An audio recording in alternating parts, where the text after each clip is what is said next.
Hello. Hello. All right, sure. Hi. Hi. Yeah. So we spoke in Discord, and we had a bit of a kerfuffle about you were saying that how developers are only building expensive homes that are not affordable for lower income people, and I was saying that NIMBY laws restrict the supply of homes or the available land to build homes. And if we didn't have those, and in a sense, it's a government intervention. And if we didn't have that intervention, then we would have cheaper homes. Is that a fair assessment of our discussion so far?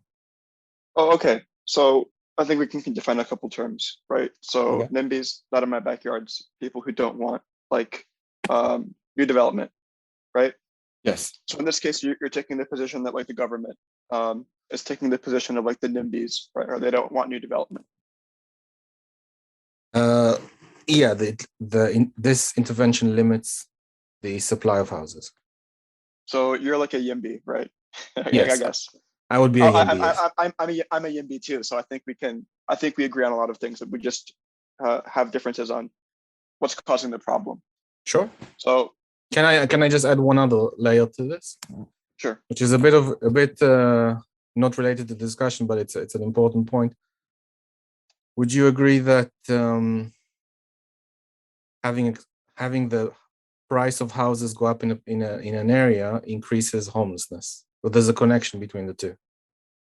The price of homes going up in an area increases homelessness. Yes. Well, if the price of homes goes up, right, the landlords are probably also going to have to raise rent, right, to Mm-hmm. cover that loss, Sure. right?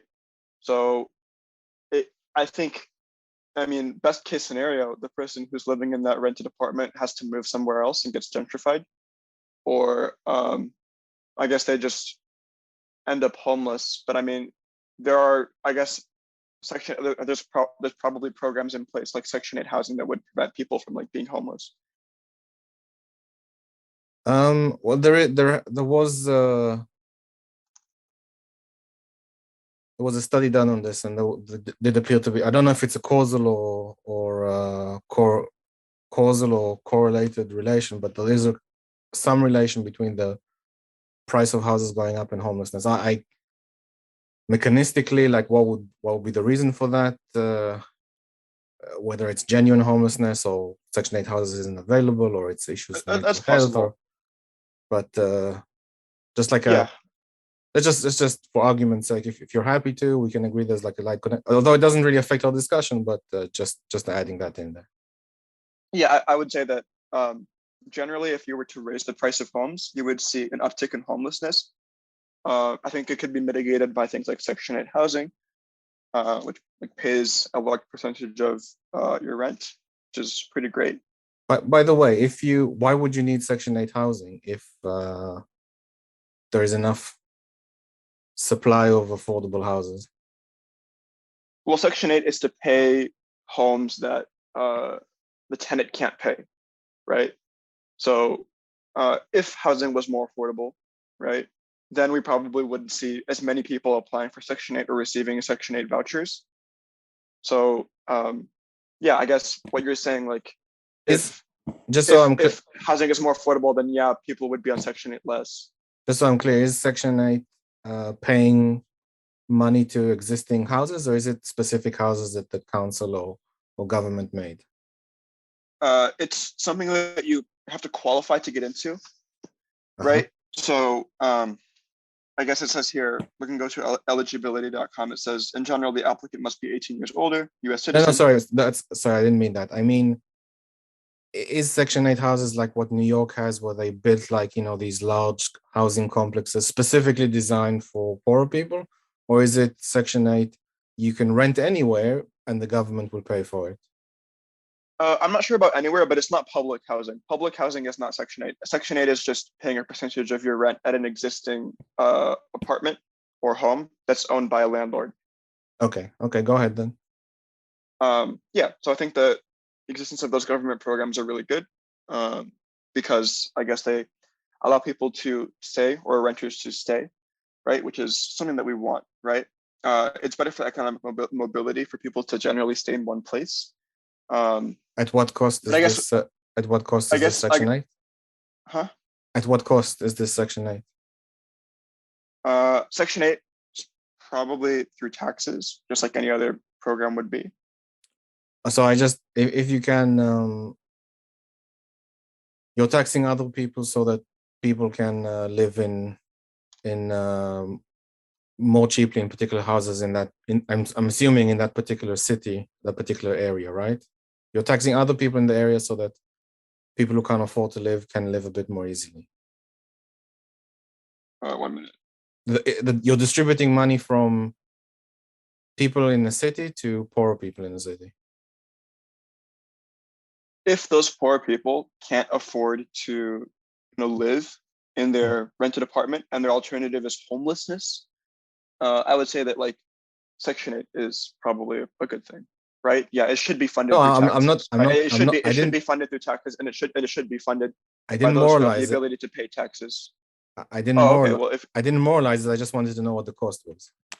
okay, yeah, I think we can kind of get into the morals if you want, but the cost is, of course, people who have the means to pay taxes can prevent people from becoming homeless, right? Or living in an apartment with a 30 or 40% voucher. Well, I think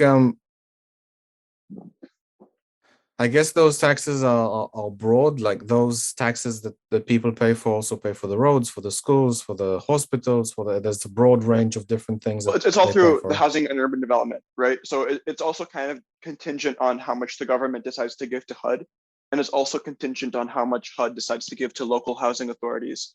Um, so, I mean, I guess it could be from a general increase in federal taxes.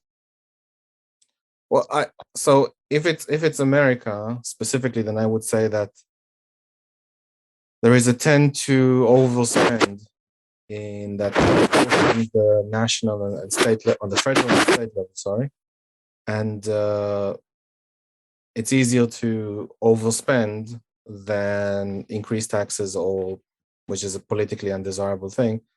And I think right now, both the U.S. government has a very high debt, and the states, or maybe I'm getting this wrong, or states or cities like Detroit that declare bankruptcy once or twice, I think at least once, had to get in a situation where they are constantly overspending and they owe something like $20,000 per citizen in debt. So what you're talking about is it's a consideration. There is always a cost to what you're these talking things. about is what you're talking about is individual cities overspending, right?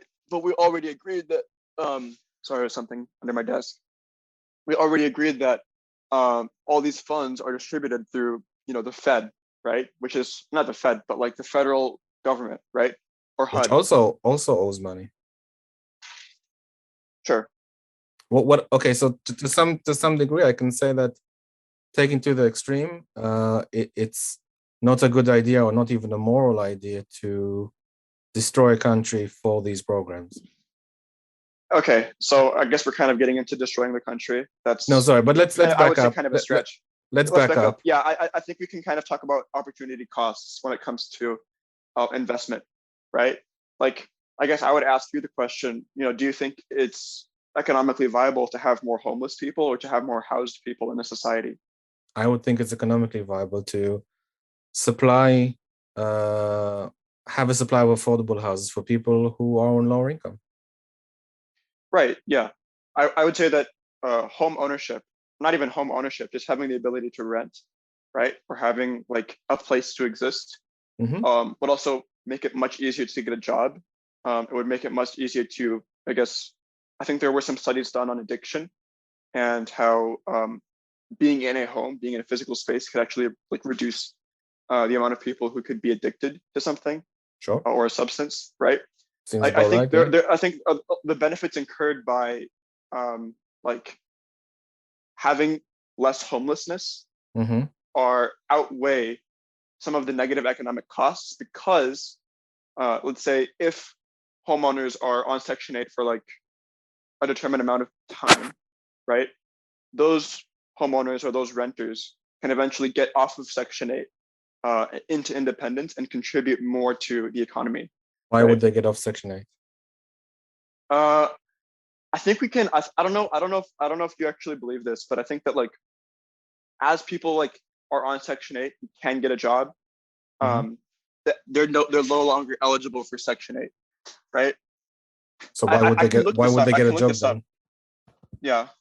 I mean, I guess your position is going to be that people. Well, Your I position is think going to be that people will deliberately like no, I'm asking. exit Section 8 I don't know housing, about right? deliberate. Sorry, I don't think people are inherently bad in general. I think people are just operating on incentives, and if the government Right. presents And certain then you're incentives, saying, yeah, people will like be incentivized to, I guess, use Section 8 housing, right, I to don't their know. benefit. Maybe not. I'm not sure. I'm just asking. Yeah. I mean, I would need like research on that to see if people were. Welfare traps has a lot of research on. Yeah. I mean, I guess I would like to see some research on the propensity for people to, I guess, abuse the system, right? It's not Um, that they're abusing the system. It's the opposite. It's the system is abusing them. It's if it's well, I mean, you're telling me here that people would, I guess, have an incentive to not go off of Section 8 housing, right? let me put the yes, they'll have an incentive not to go off it, but not because they choose to. That let's say you're in a very expensive city and you're offered you're on the list, you're eligible, you got Section 8 housing, it was very difficult to get. You go in, and maybe this is something like I have more experience with where I am in the UK. You're put in a like a dreary kind of apartment, you and your wife and three children. You don't really have a choice. You get told by like a local social worker exactly what to do, when to do, and if should you find a job, you will be kicked out of your home and then forced to go into a more expensive part of the city, which is necessarily you're losing money. You're more independent, but you're losing money. So these sorts of welfare traps, unless you're able to earn a very like a higher amount of money to escape the trap, it will always be financially more worth it to I not work. guess I don't know if it's financially more worth it to not work, judging by Uh, like the incentives that are lined up. So I guess my response to this would be that like um, getting a job or having a consistent flow of income and being able to pay taxes on that money and being able to request loans or build credit, right? These things are very, very important to consumers, and there are much greater benefits to actually participating and engaging with the market than just sitting around getting benefits consistently. And also, I think people have an incentive to continue to strive, right? A lot of Section 8 housing is like housing that tends to be subsidized by Section 8 tends to be very low quality housing, right? I think people have an incentive to get out of that situation, even if it means abandoning Section 8 eligibility, right? well, so So, I mean, I guess I just have a different view of people and their incentives. I have a different view of government incentives. A lot of the people that live in public houses, both in Detroit and in New York, are there for many decades. The price of living there is like a third or a fourth of what it is in the general market, and it's a significant. But now you're talking about public housing. We can get to that later, but we're talking about Section 8 housing, right? Which Well, is I notably again, sick because it's private. It's private, but it's subsidized by the government. sure, I don't have a specific um, research on Section 8 in a particular area at hand, but in terms of like conceptually welfare traps, you can just go to Wikipedia and you can see like a mathematical graph where if you don't, or like it's peaks and troughs, and if you don't like go over a peak to then escape the trap, you're in the trap, in the trough. Sorry, if you don't earn enough money, which is over a particular peak, you're stuck in the welfare trap.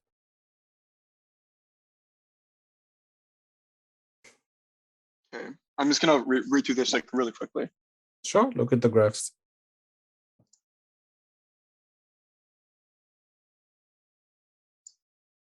Yeah, okay. So I guess I'm only applying it as a perverse conceptual incentive, level. I don't have any numbers to hand, but yeah. That's fine. I can read through this really quickly, and then we can kind of move on to luxury housing if you want. Yeah, let's go back to the NIMBY and luxury housing. Yeah. Tax collector. The worst name ever. I only name myself that to piss people off. Oh, it's successful. Very successful. The welfare trap.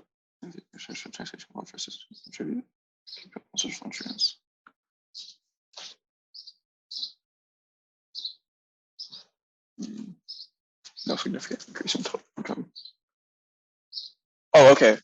So what I'm seeing here is from this graph, right? People are taxed, or once they continue to grow their wealth, they're taxed, and then they stay in that threshold of being accepted for welfare or welfare benefits, right? So as people continue to grow and grow and grow their income, in attempting to escape welfare, they're taxed to the point where they have to return to welfare.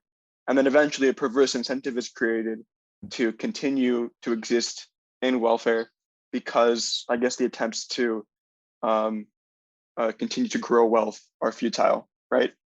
I'm not particularly familiar with the taxing angle. As far as I know, in the US, with federal transfers, like you pretty much don't pay anything till like $50,000 a year, or at the very least, like if you look at quintiles, the toppest quintile, the most rich, they pay like 40% of the salary, then the one underneath is just 3% if you include all the transfers, and then all the other three quintiles underneath pay no tax. In fact, get a benefit. They don't actually pay taxes outright. So the welfare trap seems, I don't like to call things theoretical as a bad thing, but it is theoretical, right? It is a theory. It is a prediction on how certain things will, happen, given certain circumstances. To some degree, so is gravity theory, I think. Yeah, I mean, I'm not saying that it's a bad thing. I'm just saying that it is a theory, right? Sure, there is a theory with math behind it and some evidence. So I think we should kind of bring some empirics into the conversation and talk about how households receiving HCVs, I think what are called housing choice vouchers, right? Which well, you would know much more than I do about this, as it's in your backyard. But I mean, you can mention it, but if we can go back to the NIMBY and the luxury apartments. Yeah, I would just say one more thing for Section 8 is that I just read this right here. I can link this actually to in the Discord, but it says that HCVs or housing choice vouchers stay the longest, and that's about 4.8 years median. So I think you mentioned something about decades with public housing. Now, this is obviously not public housing. These are housing vouchers, which are programs where people stay the longest, right? They say a median of 4.8 years. The reason why I cite the median is because there can be large disparities that can actually influence the average number of years in a data set. And this is true for any data set, right? If you have, a small collection of people who need housing vouchers so much to the point where they deviate from the what is median, a housing voucher, right? By the way? Housing choice vouchers. Yes. Yeah. So I guess housing choice vouchers are kind of like Section 8, right? They give you, they pay a percentage of your rent, right? Okay. So yeah. So the people who stay on these kind of Section 8 programs stay for a median about 4.8 years, right? I think that's important till they're in a position when they earn more money in their career. Exactly, right? So I think that kind of responds to your housing, or I guess your welfare trap argument. And it is, I mean, I guess 5 years is a really long time to be on any program for me, I think, personally. I don't know about that, but it's definitely not decades, right? And these people can, in the long term, become productive members, I guess, productive economic members of society by buying more goods, making investments, right? Well, let's asking for loans, right? All of these things are things that people who don't need assistance for paying for housing can engage in, right? So I don't know if you wanted to expand on that, but we can kind of get into the luxury homes question later. um. So I'm aware of a story, I guess, and I guess it's an anecdote because I don't have the numbers in front of me, but there was a single mother that was, I don't know, and again I don't know if it's in public housing or Section 8, but she was working at a gas station and she was working part-time. Again, single mother, so looking after her kids, couldn't do more than that. The owner of the gas station liked her and wanted to make her a full-time manager. She tried it for a bit, and she lost a lot of money as a consequence of her working full-time and at a certain salary. So she lost more money than she would have then she would accept the job. So she went back to working part-time for less money because of this certain welfare trap. Now, if That's, you're I mean, that's saying, possible, if right? you're saying I that, mean, let me just finish the point, and that's so fine. if you're saying that theoretically, this Section 8 or housing vouchers, they get you over like a bad time. So, let's say Hmm. 5 years, the kids are more grown. They can spend more time on their own. You can take a full job, or you can move to a better area. I'm open to that notion. Um, Hmm. but I, yeah, I I could mean, actually agree with you on something, right? So let's presume that the welfare trap is is really actually happening, right? I'm not saying mhm. it's not happening. Let's say that it is happening, right? Um, if we want people who would otherwise be homeless to be productive people who are contributing to the economy, who are getting jobs, who are asking for loans, who are paying off those loans, who are not defaulting on their loans, right? If we want to produce those people, right, shouldn't we create or remove as many barriers as possible from them, I guess, achieving that, right? And I would argue that um, removing those barriers requires the introduction of more spending to make that investment, such that people can get off those benefits faster and contribute to the economy more in the future, right? So I guess we can kind of talk about liquidity, right? Well, I would say that spending more in the short term would increase or would decrease the amount of time it would expedite the process of maybe getting a job, contributing more to the economy, right?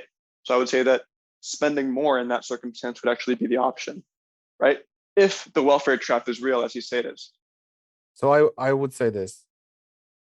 So we didn't talk about the choices that individuals make to reach that point.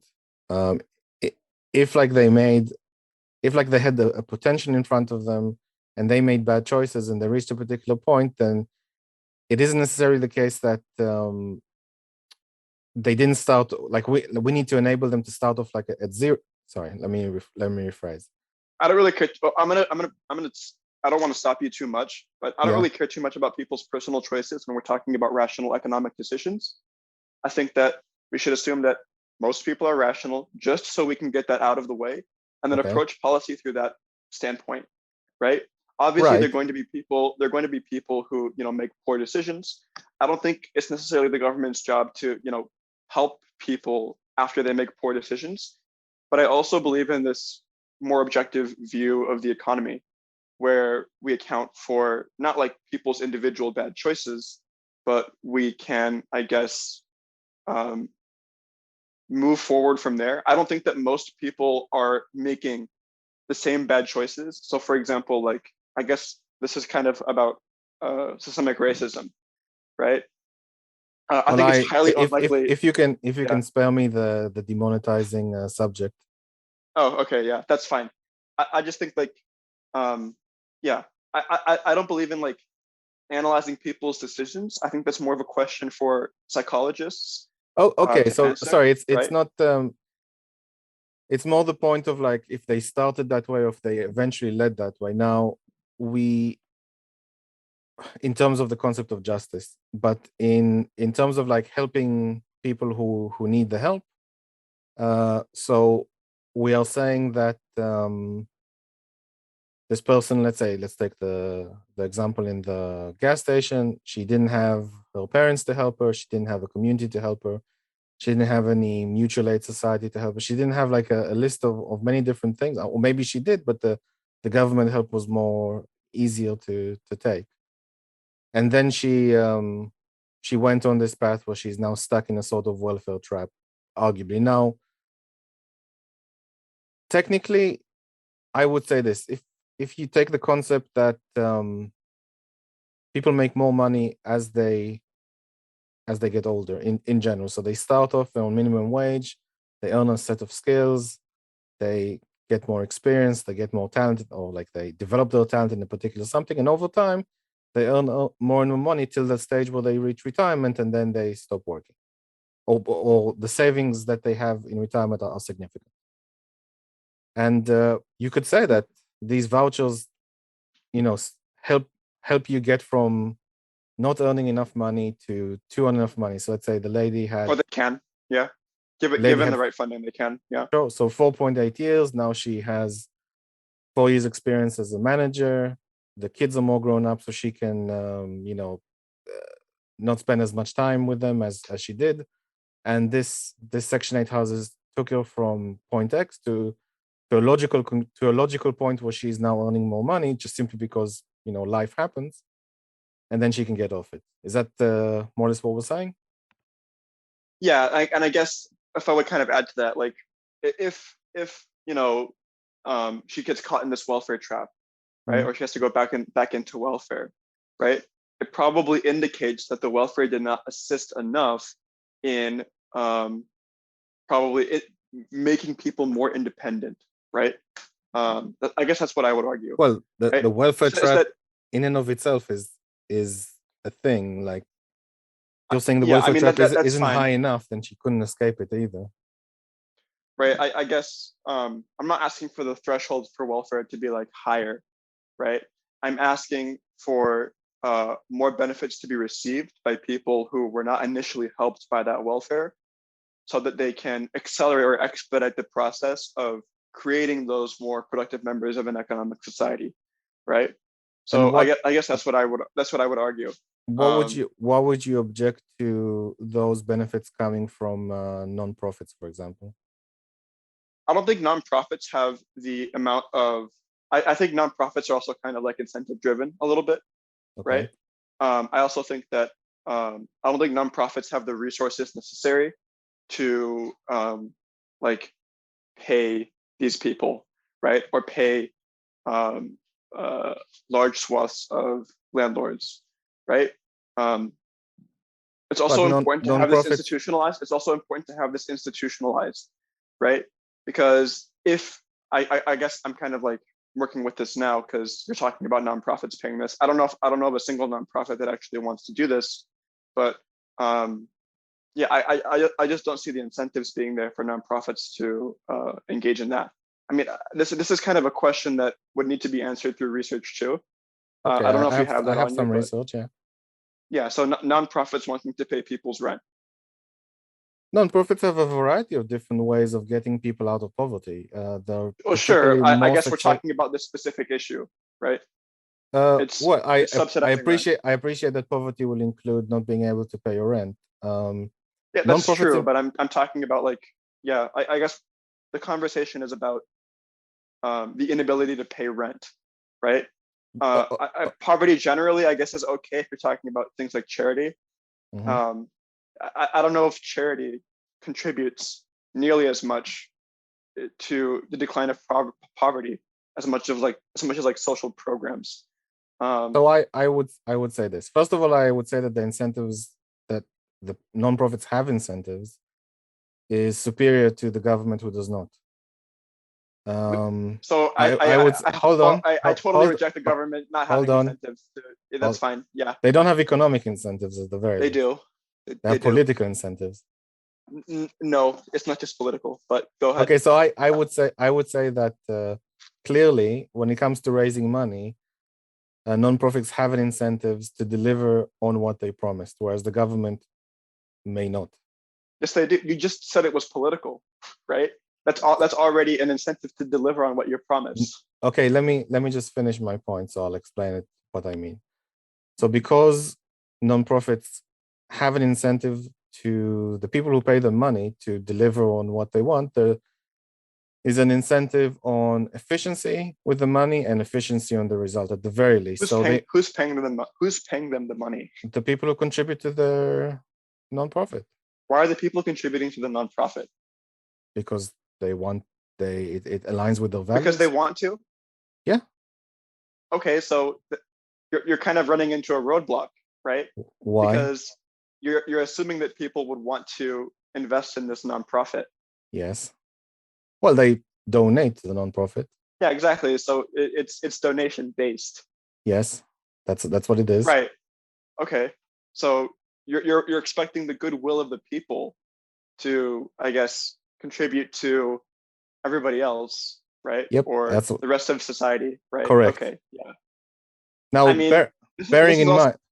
Yeah. Sorry. Go ahead. I mean, yeah. This is something that I would need to see like through research, right? Like people going out of their way to contribute to one or a few organizations that can centralize, I guess, capital to give to these people to pay off. You don't think people donate to charities in a large amount? No, obviously nobody donates to charities. Yes, people do donate to charities. I don't think they do it enough.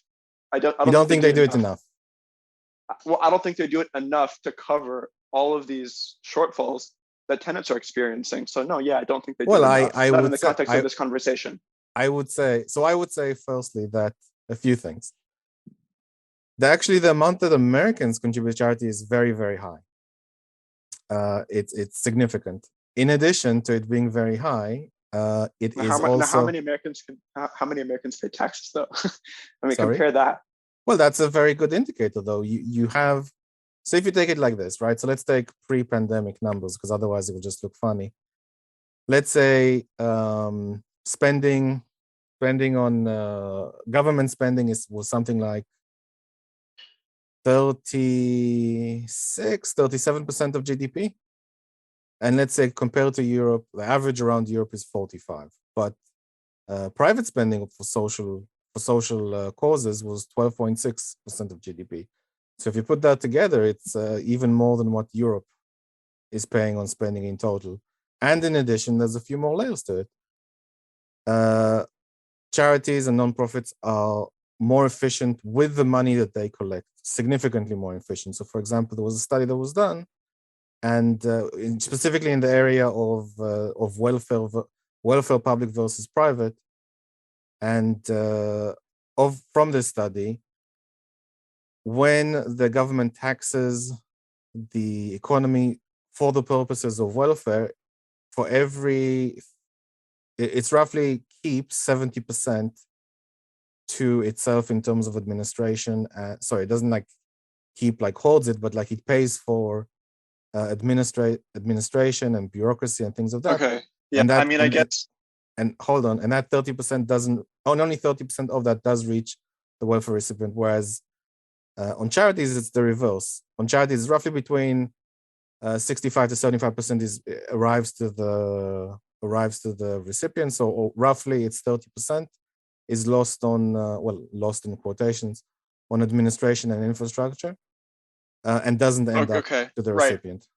So I guess when these charity organizations don't have the funds from, when these nonprofits don't have the funds from donations, where would they need to get funds from? They would just get it from donations, as far as I know. Just donations.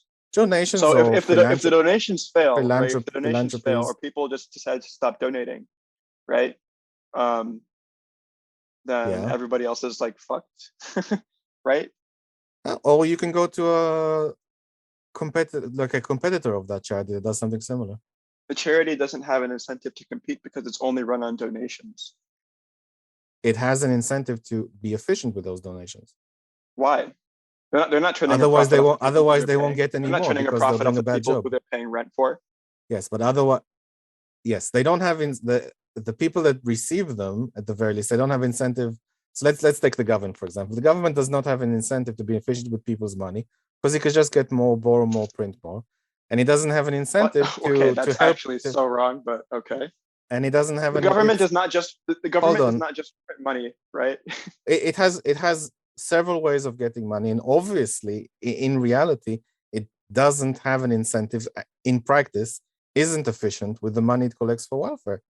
It's that's already like been studied, and in addition, it doesn't have an incentive to make sure the people that receive the money is efficient with that money, because it doesn't interact Okay. with those. It doesn't meet those So, people. Whereas a charity would at the very least have an incentive to the people that they receive money for to show that that money has been put to good use to some degree. So, for example, that's actually not.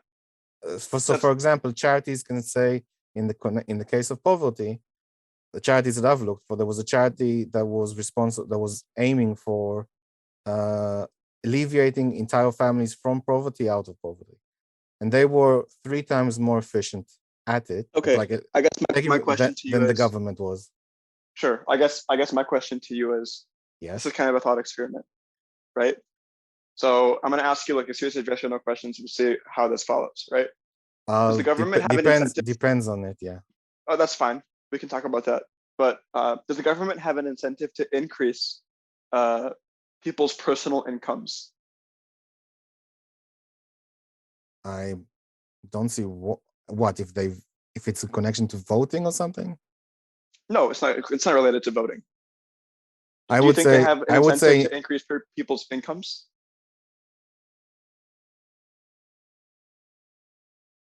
It depends. So in general, if people's incomes become higher, then they'll have more to tax. Exactly. But wait, but not if they're shifting money from point A to point B. That's not the same thing. So I guess my question is about raising people's incomes. My argument is going to be that social safety nets raise those incomes. We can talk about that. Can I just intervene for 1 second? Because sure. I have to remind you, there's a cost to these things. If you're raising people's incomes, you've done that by taking money from somewhere else. It's not like you're spraying water and they just naturally grow. Somewhere else had to pay for it. Yeah, that's fine. I guess the question is, like, should we live in a society where people can pay progressive taxes, and that like people who are in poverty cannot be a tax burden, but they can actually contribute later on in society, right? Should we live in a society? If we cut poverty or cut poverty rates in the way we've seen Biden do, right? We're probably not need progressive taxations. I have no idea how much Biden does. My numbers are from 2019, to be honest. Okay. I don't know. Since the pandemic, it's a bit difficult to judge things. Okay.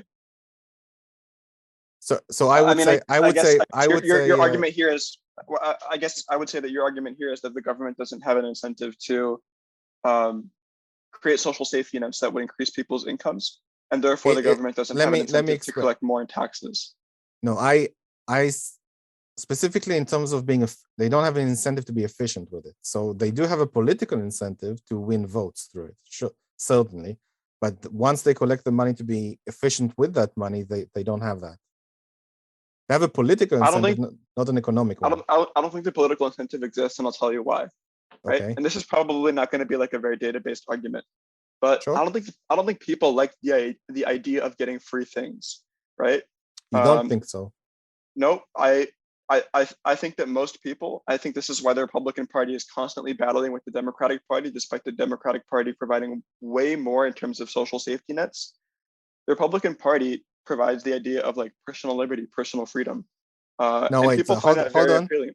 Hold on. No, they don't. The Republican Party sucks. The Libertarian Party provides. Okay, well, they're the ones. Whatever. The Republican Party will give you as much goodies as they can. The Republican Party invests in social safety nets too. I didn't know this. Yeah, they had some stuff over the years. Yeah, they had some stuff. Even Reagan increased spending. Yeah, he increased spending because he wanted like a missile that would shoot lasers out of the sky, right? Yes. It's not. I don't know that's about not the type of spending that we're talking about, right? Yes. Okay. right? But Okay. so anyway, so where are we now on the subject? Okay.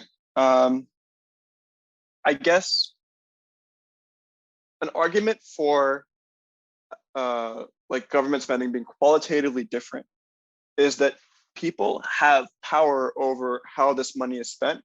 People have democratic control Mm-hmm. over and I'm assuming you probably don't think we live in a democracy, right? Or we don't even live in a republic, right? Well, But I'm even if saying you had in an the ideal society, we would have people who have the ability to choose or have influence over how many benefits are given, how much people are taxed. And the reason why government programs are important is because it gives voters control over like that fiasco, right? Whereas in a so charity, you know, the people who receive money have absolutely no say in how that money is spent, are even you if they just claim it are you more sure you efficient. want are you sure you want to go this route? Because I don't think I do. okay. So let me recap. Voters have complete control over the government budget. If they don't like something, they can Nope, vote. didn't They say can that. vote. Okay, they have a high degree of control. If they don't like the They have some politicians, control, yeah. they can vote the politicians out relatively quickly. Well, didn't say relatively quickly.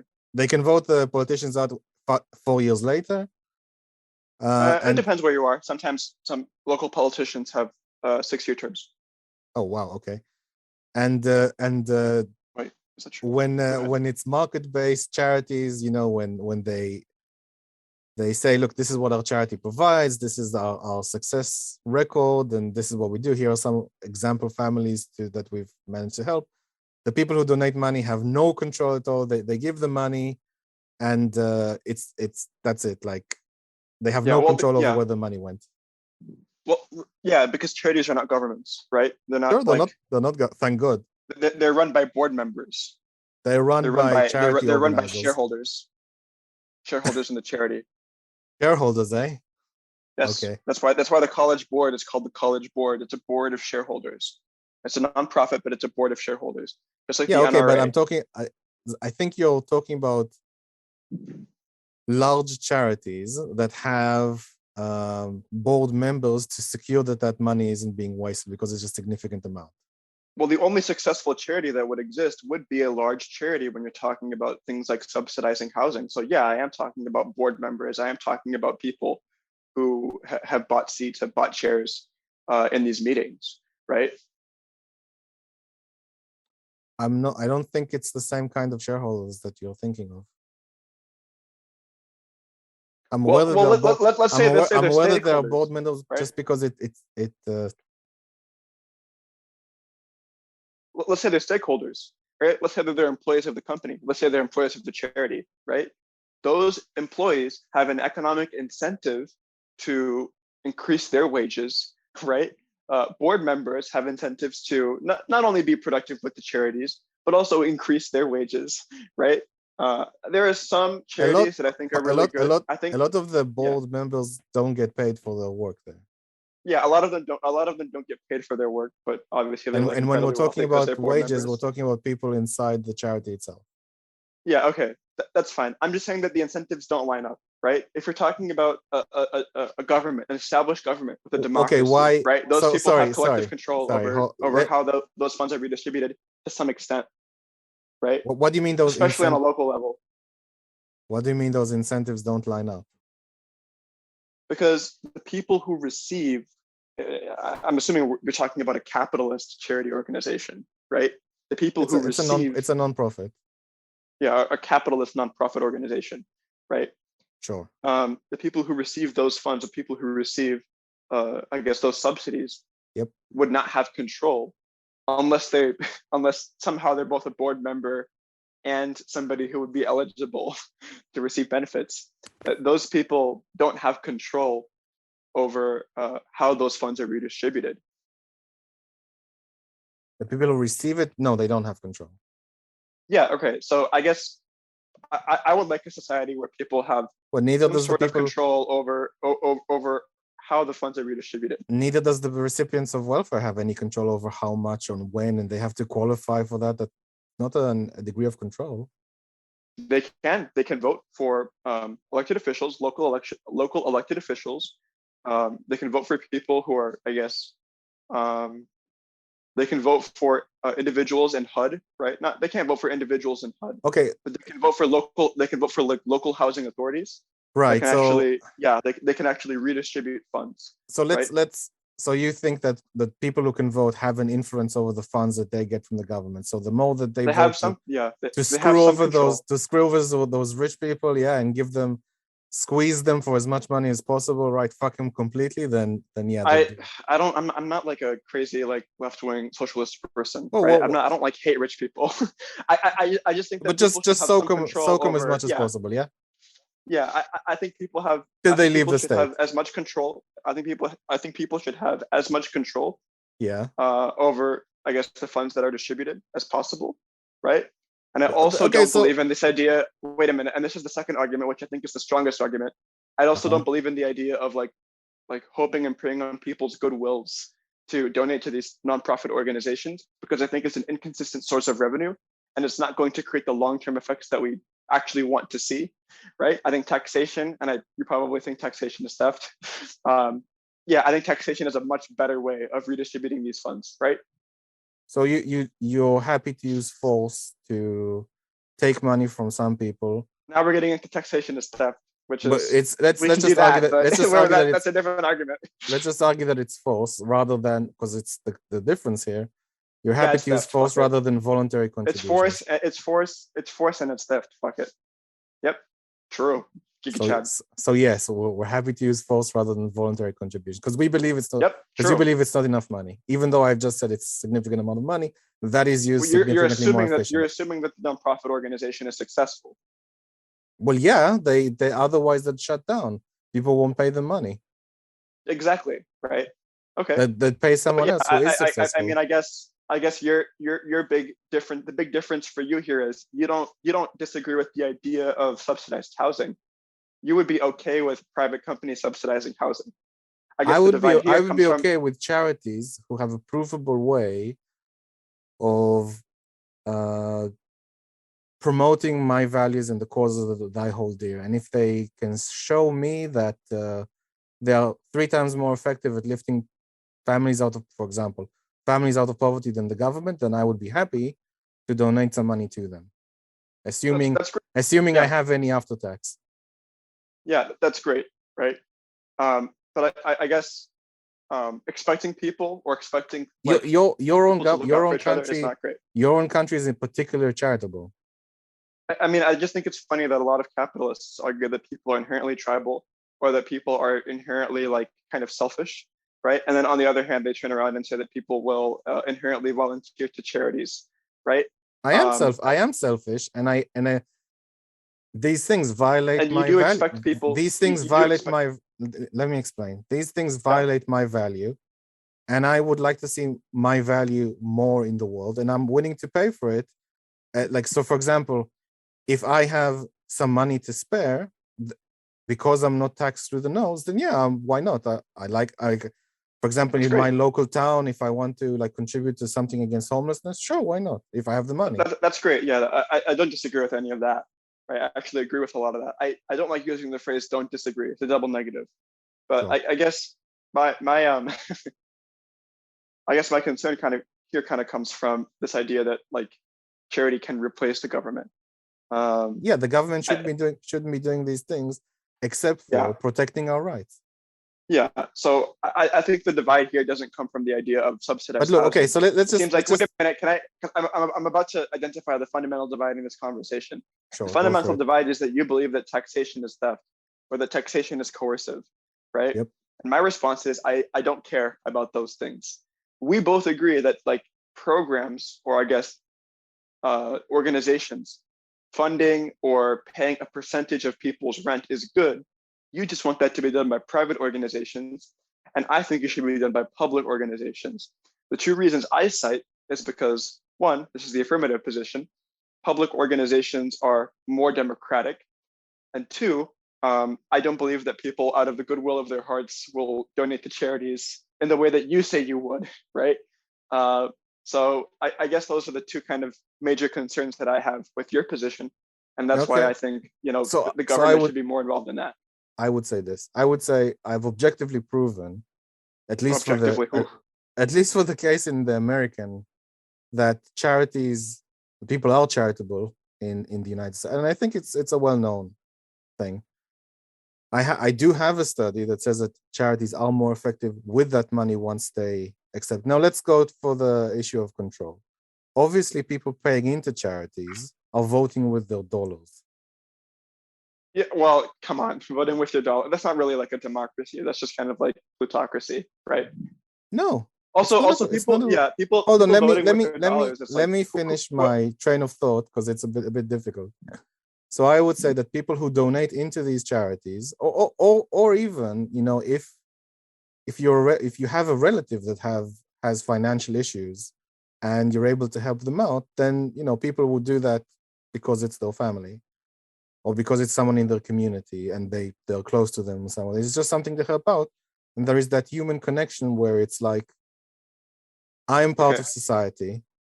I fit into society. I want to do things that make me feel good to do those things and help those sure, people directly. And you are taking that away from them by not engaging them in that process. You're severing that process entirely, which I think to some degree is on purpose. okay. But So but I think wait, we can let me kind of, finish with the democracy on the thing. Otherwise, I'll okay, just never get sure, my train of thought on.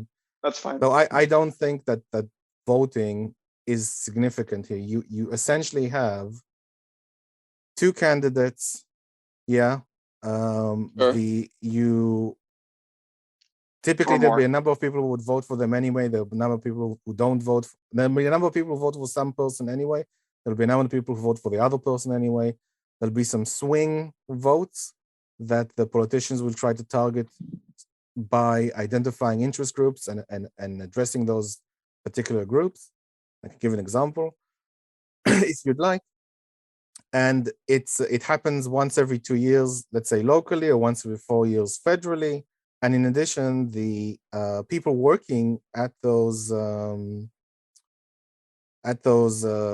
bureaucratic offices, they're not voted in. They're like permanent members of staff. So they'll be there Permanent. no matter what. And with regard, and I don't Even think HUD that isn't permanent. I think essentially there was a study that was done, like how much will your vote affect anything? Like, you have a higher chance of and this is just the end bit of it. You have a higher chance of getting hit by a car on the way to the voting booth than you do to affect the elections. Okay, well, that doesn't really make any And sense even because like once you every vote, voter affects every voter affects an election, right? sure, one divided by what, 37 million? You're right. Yeah, you're dividing one voter amongst a million voters, but that one voter is participating in the outcome. Whereas The idea the the person who's idea of driving, the the person who's driving and getting struck by lightning is not like participating in any outcome, sure, but these right? but the effect If you is said one is person's vote didn't matter, right? Like I guess then I'm not then everybody should, if everybody took that advice, then nobody would vote, right? let me explain what it is. It's not that the vote matters necessarily, because it's diluted severely, is my point. But the idea is that we're bestowing the opportunity on voting on people, and that means we are kind of like saying these are rational people who can decide for us the right way to go for a country, and as a result we accept the results of the election. But a vote is heavily diluted. That's just a statistical fact. Uh, I would say that's less true for local elections, but yeah, Well, sure. But I mean, I guess we can kind of bring the conversation back to housing, right? So you say that people have an incentive to engage in like charity or charitable work, right? Because I guess it's kind of like part of living in a community, right? But I would ask you, like, I don't know do if you they think have an homeowners, incentive. Look, I don't know. I didn't say necessarily that they do or they don't have an incentive. I would say that it depends. If they have enough available funds to contribute a little bit of that money, and it's easier to Mhm. contribute to charity than it would be if it's a very painful experience for them because they just could not afford it, then I would say that if we are in a more capitalist society where people have more disposable income, it will be easier for them to identify that these are their values and to contribute a little bit to them.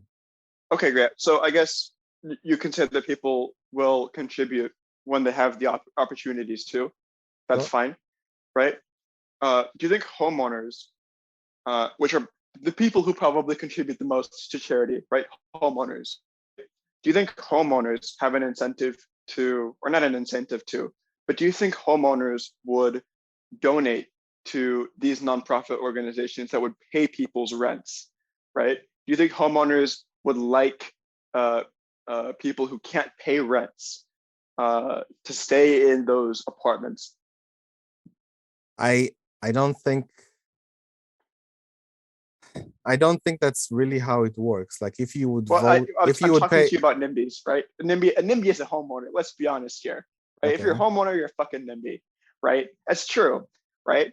So I'm telling you right here, I don't know if you can curse, but I'm telling you right here that NIMBYs probably don't like the idea of like a poorer tenant, right, existing, right, in an apartment that they can't pay or that's being subsidized for them, right? So you're so kind of running into the same problem, whereas like people are not coerced to pay, but they're okay, being asked to how is pay this for something related? that would. Tell me, can you explain to me how is this related to poverty though? So if I contribute to a I thought charity the that eliminates conversation was about. poverty, how does it relate to this? I thought we were talking about like housing. We can talk about poverty if you want, Right, but you're helping someone pay the rent. Okay, exactly. so they're There are struggling to pay. people there. They're struggling to pay the rent. They can move to somewhere else, right? They can do something. The fact that they're struggling to pay the rent, does that necessarily mean that they are close to poverty, near poverty, in poverty? What is the condition here?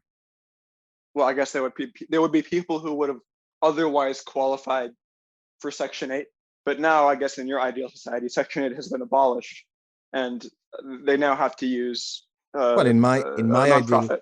in my ideal society, Section 8 has been abolished, NIMBY has been abolished.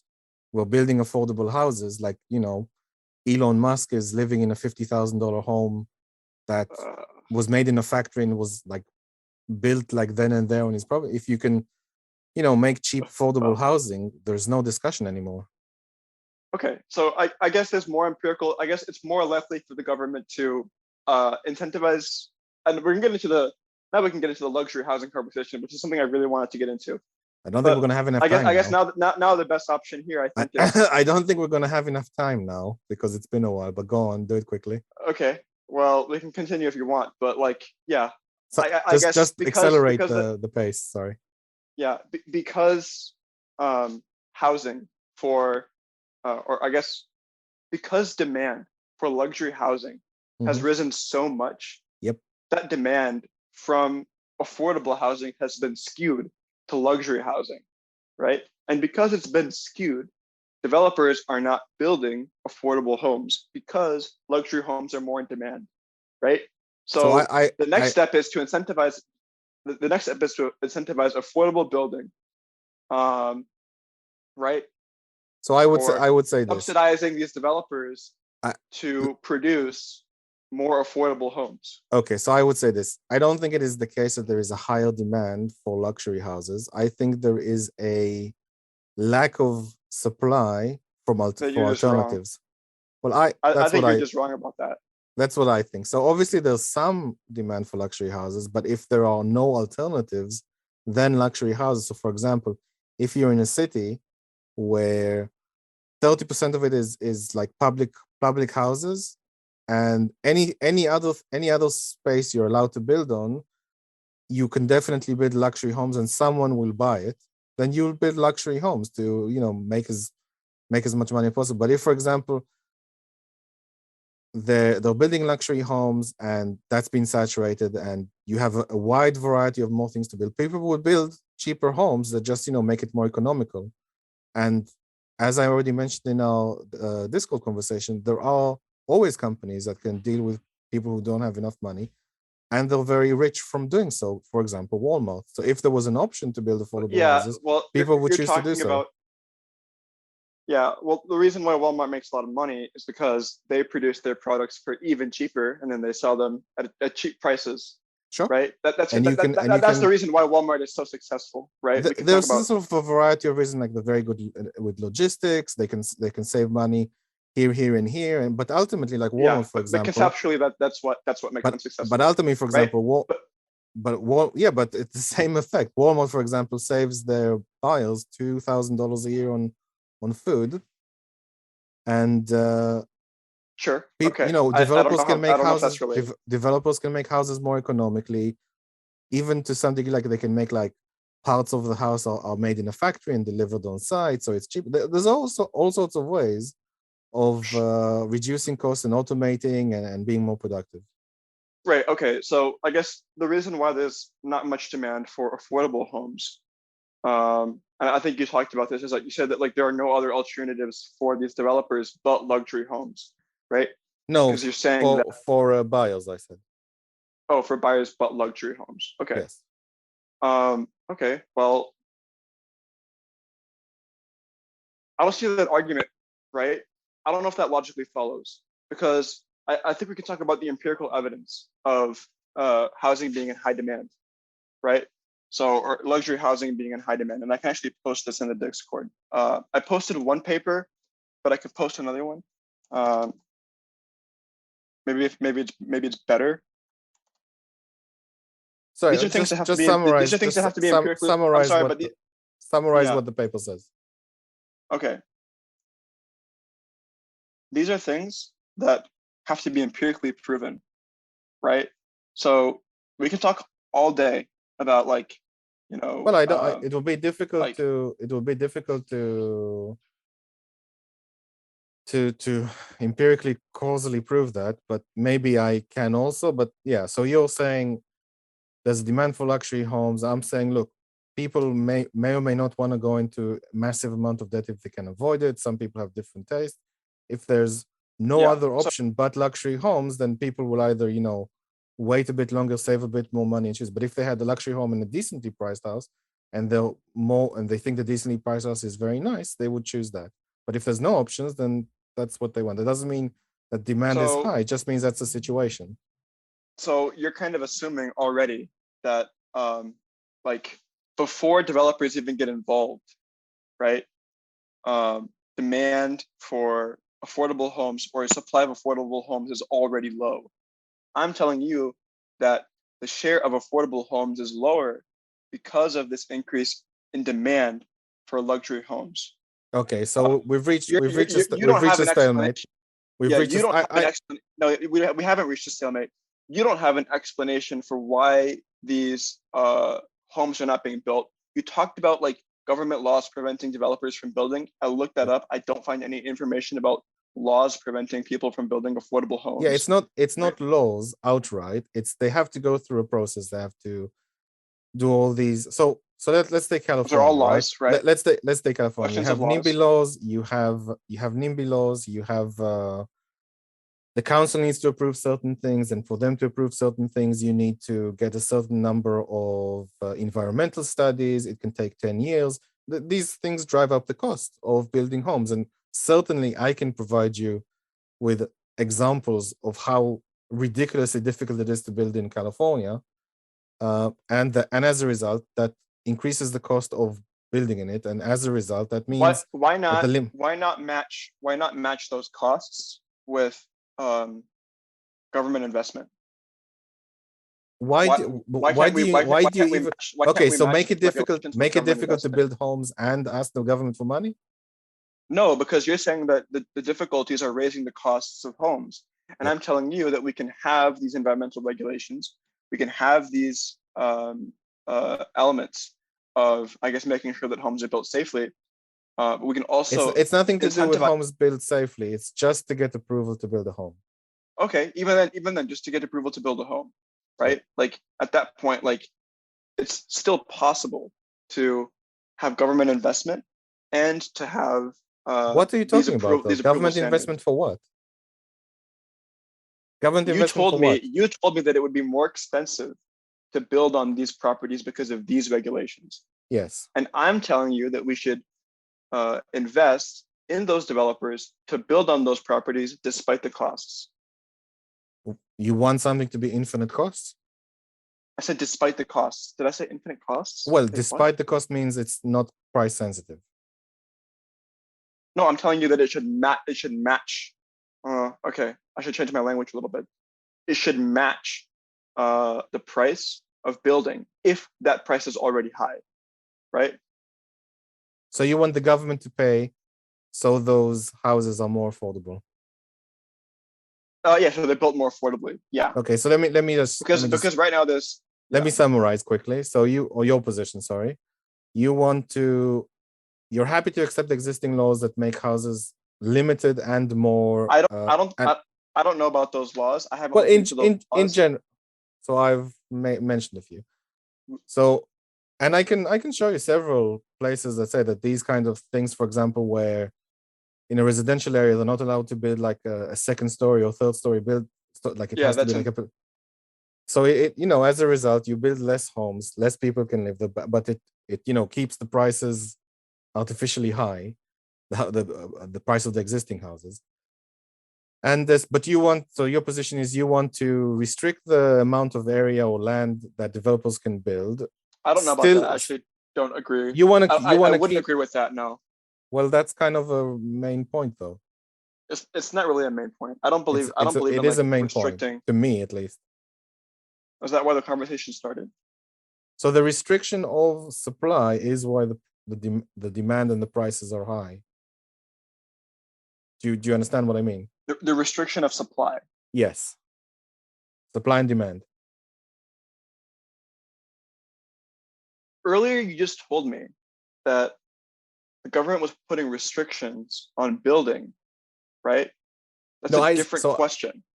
So the government, with these NIMBY laws and certain environmental laws, and that it has to get approval from the council, and that, for example, I can add something I didn't mention earlier, like if you build a building in the city and it causes like a shadow on a schoolyard, then it can't happen and it's refused. Also, if that's true, that's insane to me. So I don't agree with any of those things. Okay, so my main point here, my main point in this entire conversation is the government can subsidize developers to build, right? But I don't agree. I don't think I would agree with most of these NIMBY laws because I'm not a NIMBY, right? Well, so I would say that if you just remove the restrictions and you let more developers build, then the prices of the new houses will go down. Yes, that's I don't know if removing the restrictions would be enough to incentivize the developers. Believe we can the free market. Touch the screen, let it heal you. Okay, I guess we can kind of come to a stalemate here and say, like, if we can find a place that has actually gotten rid of a lot of these restrictions, but luxury homes are still rising, right? The development of luxury homes is still rising. That's a cause for concern, right? But I don't think that these restrictions are the only barrier to developers building. I believe, based on a lot of this evidence that I've seen right here, I believe that luxury homes are the more profitable option for these developers right now. So I guess we can wait it out. No, I'll agree with you. I'll explain. I'll agree with what you're saying. Yeah, we can agree that these NIMBY laws are bad, and we can wait for these NIMBY laws to go, and then afterwards we can determine, based on whether or not these developers are building affordable homes, if government subsidies need to come into the mix. So I don't know if you would agree with that or not. You probably won't agree with that because you think taxation and stuff. But I would say that. So I would agree that if obviously they'll make a profit on more expensive houses, and if there aren't any other options, and people are to some degree like they don't have a choice, so they either have to buy that or simply wait for something else, or move city, or move to the suburbs, or something like that, which is also an option. I would say that technically, like if you're able to build more cheaper homes, it may be more profitable to do so. So, for example, and this is not a. I agree with you here. I'm going to agree with you. I think it actually is very profitable. Like theoretically, it should be profitable to build cheap homes. But I guess the last question I would pose to you, and I don't expect you to answer this question here, but what's that, tax collector? What's your question? If it was demonstrated that removing these restrictions did not move developers to build more affordable homes, what would be your solution? I don't think I'd mess around with anything. I'll have to see why they're not building affordable homes, but I probably won't mess around. I don't think that it's a good idea to intervene in these sorts of situations Yeah, personally. I think that's where we disagree here. I think we both agree that some of these zoning laws or some of these like laws that are incredibly restrictive are pretty bad, right? I don't know about all these laws. Some of these laws might be really important, like, hey, maybe don't build your house incredibly fucking cheap so it collapses, right? So I don't know about all these laws, but based on some of the laws you've described about like shadows and like school grounds, that seems insane to me, right? So if we can get rid of a lot of these laws, and developers can build, and they have the option to build, but they continue to build luxury homes, then I would want to incentivize the building of affordable homes through taxation, or funding that through taxation rather than waiting it out, right? Okay, so we've agreed on a couple of things. I think I just want to reiterate that if it's possible to build like more apartments rather than, let's say, more cheaply made apartments rather than a large home, that would be more profitable than that would be an incentive to be more profitable for the developer to do so, and probably easier to sell because it's cheap, like it's not that expensive and it doesn't take as long to find a buyer. At least I don't know about cities, but I'm thinking in my area because Yeah. we had like either like a 5-bed home or you could build like 6 smaller apartments in a building. That would be, I don't know, double the profit. Depends how much work it is. I'm not entirely sure, but yeah. All right. So Yeah. there is that kind of an incentive to make a profit there. But I wouldn't. So let's say worst case scenario. Let's take your worst case scenario. They have the laws are removed. They're still building luxury apartments, luxury homes. Everyone is still buying. It's not going. It's not going down. And I guess there's some sort of reason for it. Like people like it, so I won't intervene with that either. Yeah. I mean, I think that the benefits of affordable housing are really, really great.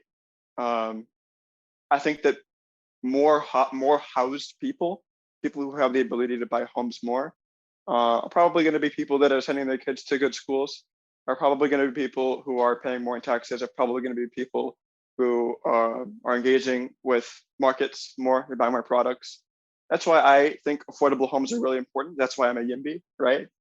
Um, Now, I don't know, I don't want to out YIMBY you here, right? Okay. Because I don't think this is a competition for who is the best YIMBY, right? But I think the best option to build more affordable homes is to not wait it out. I think we should incentivize more of that. If the incentives don't work, hey, I'm not a very stubborn person. If like these incentives don't work for whatever reason, or these government incentives for developers don't work, then we should pursue other alternatives. But I don't think we should wait it out. I think we should pursue the option to build more affordable homes as I much as I possible. I think with regards to government programs, once it's in, it's in.